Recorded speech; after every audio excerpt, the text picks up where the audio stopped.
Hey guys, coming here, bringing you an elemental shaman guide. I will take you through stats, glyphs, and all the important rotations. This is my first video, so please don't judge me too badly. Start talking about stats. Most important stat is having your 17% hit. I don't think I need to explain why. You want to be able to hit those bosses.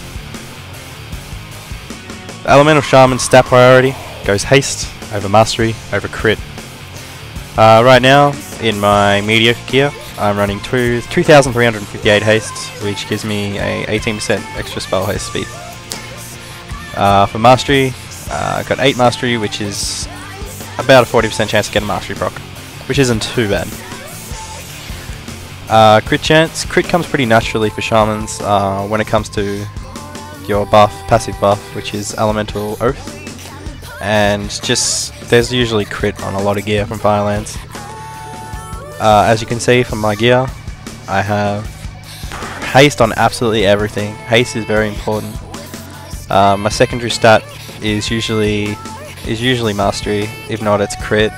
I like to have a good amount of mastery, especially coming into 4.3 when 4-set bonus is going to come off a lot of mastery. It's going to be 600 haste every 3 seconds or something like that. I haven't really looked into it properly. So get your mastery down. Next, let's talk about our talent tree. I'm not going to go over the whole talent tree. They're all obvious picks. I'll just go over the ones I haven't chosen. Convection is not really necessary once you get this certain level of gear. Reduces the mana cost of your damage of offensive spells. I don't find myself ever getting below 90-95% mana, clear casting and stuff like that, which is right around here somewhere. I don't know.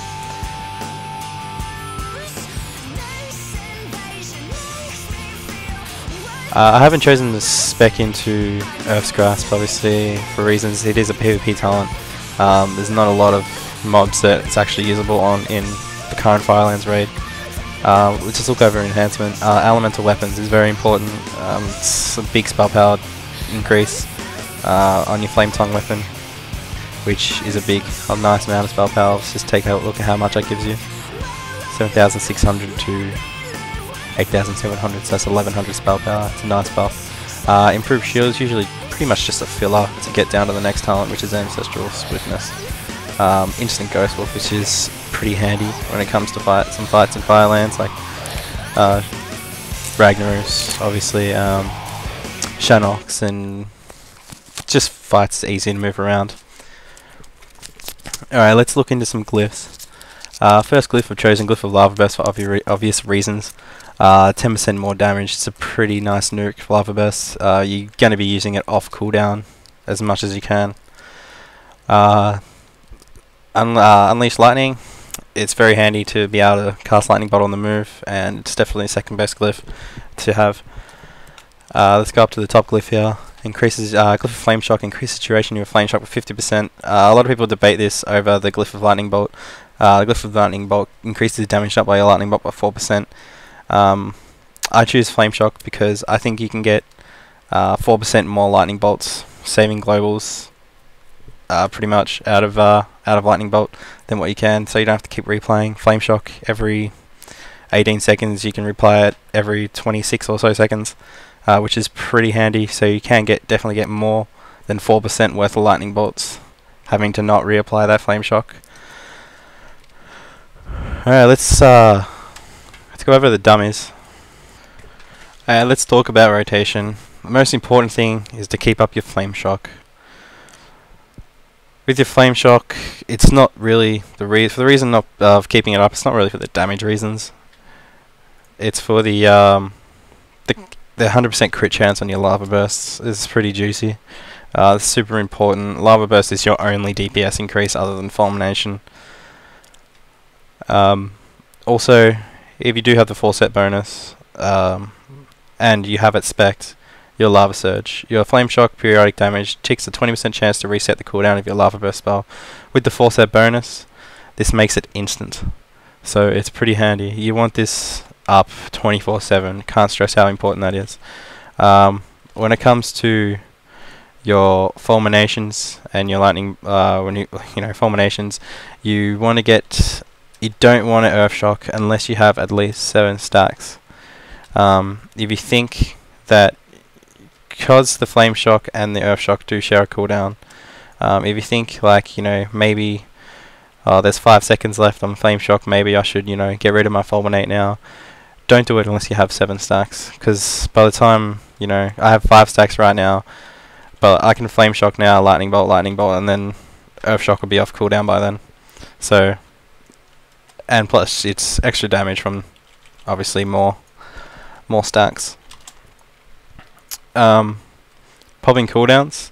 Whenever I pop my cooldowns, it's usually on the first lava burst. So I flame shock, elemental mastery, lava burst off the bat with a pre-pot, and I have my elemental mastery macroed in with my trinkets and all that stuff.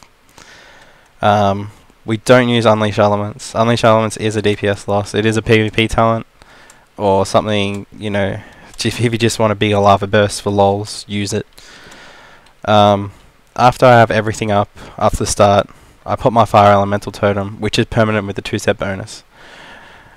Your damaging spells have a chance to reset the remaining cooldown of your fire elemental totem, and it is a 10-minute cooldown and is a lot of damage. It is probably about 20%, probably about 15% of my DPS overall.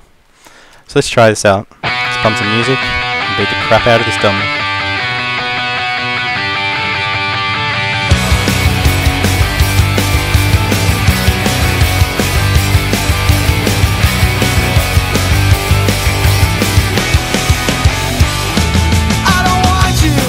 To know too much about me, oh no, 'cause I know you take advantage of the words that I say. You're looking for a way to depress me, make me pay. You don't want me to be too close around you, 'cause I would see. Just remember, you want to lava burst off cooldown and keep your flame shock health on all times. Also, you want to keep down fire totem all the time, even if it's not your pet, just for that extra spell power increase. Try to fulminate 7 stacks and above. Stick to this rotation and you'll have no problems getting into raids or into a nice guild, or just improving as a general player.